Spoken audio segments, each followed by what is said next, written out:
petite vidéo un peu plus complète pour expliquer un peu aux gens qui seraient intéressés, qui viendraient sur ma chaîne. En fait, on a commencé avec des mesures concrètes et une étude approfondie du fonctionnement des IA, comment est-ce que, soi-disant, ils ajoutent de la mémoire, ou comment est-ce qu'ils prétextent contourner le forgetting bound avec des systèmes genre placeholders ou ajout de mémoire. C'est facile, hein. On t'ajoute de la mémoire et puis tu payes l'abonnement M+, voilà. En gros, nous, ce qu'on propose, c'est un modèle mathématique complet et complexe, dont nous, moi et mon pote, parce qu'on est deux à avoir réfléchi à la question, et je suis le seul à coder pour le moment complet le truc, mais on est deux à avoir réfléchi à la question. C'est comment faire pour que les IA, en fait, elles arrêtent d'oublier. C'est chiant, tu t'écris 10, 15 messages, et il se rappelle plus du premier message. T'es obligé de lui dire oui, mais machin, je t'avais dit ceci à telle heure, telle date, machin. Et là, il se dit ah ouais, oui, effectivement, pardon, je me suis oublié, nanana. Là, nous, ce qu'on propose, c'est quand même un système de mémoire avec des couches neuronales multi-échelles et autogéré, on va dire, grâce à ce multi-échelonnage. Ça veut dire que c'est pas des réserves de mémoire ou des placements de mémoire qui permettent de faire le lien entre couche 1 ou couche 2, ou au contraire créer un système informatique qui ramène par exemple la troisième couche de calcul à la deuxième, qui se corrèle elle à la première, et du coup il se réfère à des bibliothèques. Nous, on a une bibliothèque, on a une base de connaissances pour l'IA mathématiques, scientifiques, algébriques et algorithmiques, pour faire en sorte que, autant informatiquement que computationnellement, le truc il se plante pas. Et après, c'est toujours une histoire de dimensionnage pour rentrer, sortir, output, input, tout ça, les logs et tout. C'est un bordel. C'est un bordel. Je vais pas vous faire le détail, mais c'est un putain de bordel.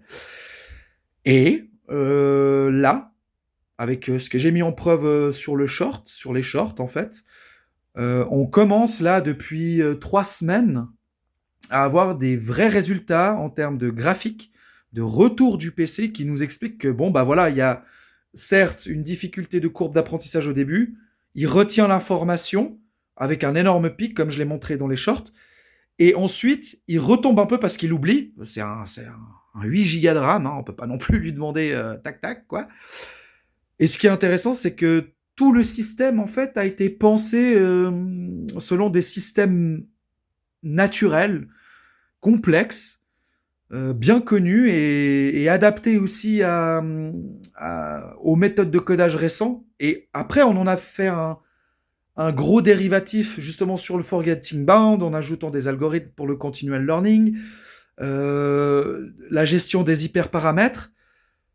Le code est relativement complet parce qu'il fait lui-même un petit peu la gestion des hyperparamètres. Vu que je suis pas un codeur universitaire, académicien de ouf et tout, il manque des choses et des mécaniques à mettre en place à l'intérieur du code pour que les choses évoluent et fonctionnent correctement.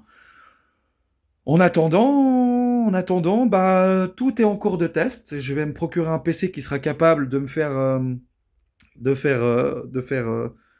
allez, 4-5 cycles de 50 tâches et de me sortir un graphique beaucoup plus complet que ce que j'ai fait là, parce que là, c'est des cycles de 3 cycles d'une vingtaine de tâches, avec gestion de la précision et des hyperparamètres au fur et à mesure des plateaux, ou si tout d'un coup on a une chute de la précision, ou si on a une chute en termes de perte de données pendant l'apprentissage. Donc en gros, là, statistiquement, ce que j'ai fourni, c'est viable, c'est testable, c'est reproductible. On peut le reproduire facilement avec les bons éléments clés tout de suite, on peut les reproduire.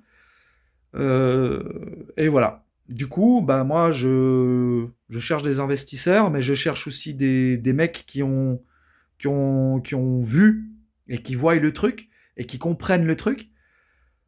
Un peu ce qui se passe, et voilà, les graphiques ils peuvent pas mentir. Surtout quand c'est sorti depuis un PC. Les graphiques, ça peut pas trop mentir. Ça a été testé sur ResNet, Core E50, Minsight, je sais plus exactement comment ça s'appelle. J'ai pu trouver un moyen d'adapter ce qu'on faisait nous avec les architectures déjà connues qui fonctionnent, comme par exemple le CNN ou le GNN. J'ai pu adapter mes travaux au CNN et au GNN pour obtenir des résultats. Euh, voilà, voilà. C'est le but, c'était de le proposer en fait un peu au monde entier le suivi, au monde entier et au monde francophone éventuellement. Si les Américains sont intéressés, qu'ils traduisent. Voilà. Euh, L'évolution de ce modèle, l'évolution des procédés qu'on emploie aussi. Maintenant que ça fonctionne et qu'on obtient des graphiques qui peuvent être comparés à ce qui se fait avec des modèles standards, je peux vous assurer que si vous comparez mes graphiques avec ce que les modèles standards font en termes d'IA, vous comprendrez qu'il y a un truc. Il y a vraiment quelque chose qui se passe.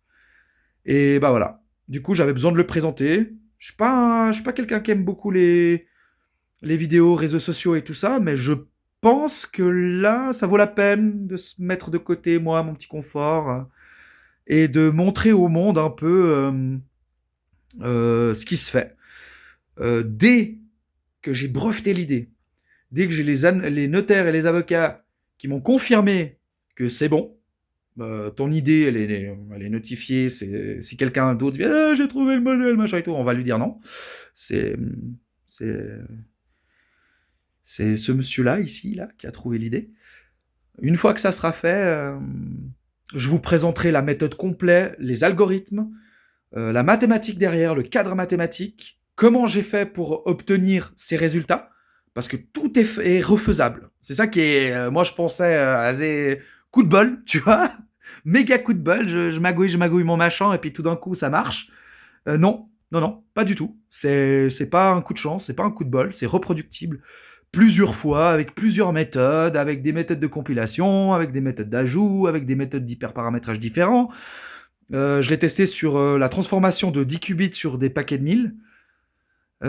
Après évaluation discutable, là-dessus je suis d'accord, d'après plusieurs IA, genre Perplexity, Grok et DeepSeek, ils parlent de 3 fois 2 puissance 1000 neurones.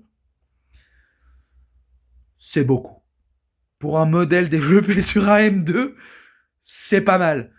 Donc bah, j'espère que je vais piquer l'intérêt des gens et que vous allez poser des questions à foison. J'espère que vous êtes tous motivés et qu'il y a des gens qui sont intéressés par ce modèle et qui seront intéressés par bah, comment t'as fait, à quoi t'as réfléchi. Et bah voilà, si vous posez des questions, je réponds. N'hésitez pas à mettre en commentaire, n'hésitez pas ouais, posez vos questions dans l'espace commentaire, commentez. Si vous avez besoin même de détails, par exemple, vu que j'ai des chaînes de discussion et des fils de discussion entiers sur le sujet avec Grok et tout ça, ou DeepSeek ou même Perplexity, je peux lui demander directement à Grok ou à Perplexity, parce que c'est les deux avec lesquels je bosse le plus, bah de fournir aussi les ontologies sur lesquelles on se base. Et plus tard, quand j'aurai transmis certaines informations, une fois qu'elles seront protégées, brevetées, tout ça, je vous transmets tout. Tout. Je pense que c'est des trucs qui doivent. C'est des recherches, vu que je suis un marginal et tout ça, c'est des recherches qui doivent d'abord passer en open source, peut-être, pour que ça tombe entre les mains d'un mec, d'un ou deux gars qui ont un peu le niveau et qui diront ah là, il y a quelque chose, faut qu'on aille de l'avant, et puis voilà. Mais en tout cas, moi, ma méthode pour éviter le forgetting bound, elle est purement mathématique. Elle n'est pas informatique ou computationnelle. C'est pas un système parallèle de sauvegarde, de relais ou de délai ou de replay, je sais pas, qui permet mon modèle. Non, non, non. C'est purement mathématique. Purement mathématique. Donc, bah, j'espère que je vais piquer l'intérêt des gens. Alors, salutations à tous. Amusez-vous bien. Et n'hésitez pas à poser des questions, n'hésitez pas, tout bon, mauvais. Voilà, s'il y en a qui veulent écrire des conneries parce que ça les amuse, ma foi, écrivez des conneries parce que ça vous amuse, il n'y a pas de souci. C'est YouTube. Voilà. Mais en dehors de ça, pour ceux qui ont vraiment le besoin de savoir et puis le côté un peu scientifique, ça les titille, mais comment il a fait ce con-là? J'ai des petites réponses, sans vous donner déjà des solutions mathématiques, mais j'ai des petites réponses qui peuvent inspirer. Voilà. Voilà. Donc encore une fois, salutations à tous. N'hésitez pas, commentez, likez si vous en avez envie. De toute façon, si le domaine vous intéresse, likez, commentez, faites-vous plaisir. Et puis, j'espère être suivi et je vais pouvoir démontrer un petit peu ce que je fais et la qualité de ce que je fais. Voilà. Au-delà des graphiques que je peux présenter, il y a aussi tout un système de codage, il y a tout un procédé que j'emploie pour pas que ce soit fallacieux. Parce que ça peut vite prendre des biais et puis ça serait con que tout soit euh,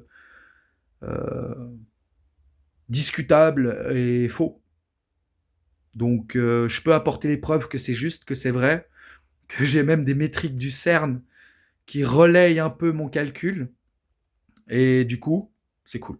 C'est cool et je partage ça avec vous dans la joie et la bonne humeur. Et la difficulté, parce que je code de 7 du matin à 7 du matin de la veille la plupart du temps. Donc voilà. Big up à vous tous.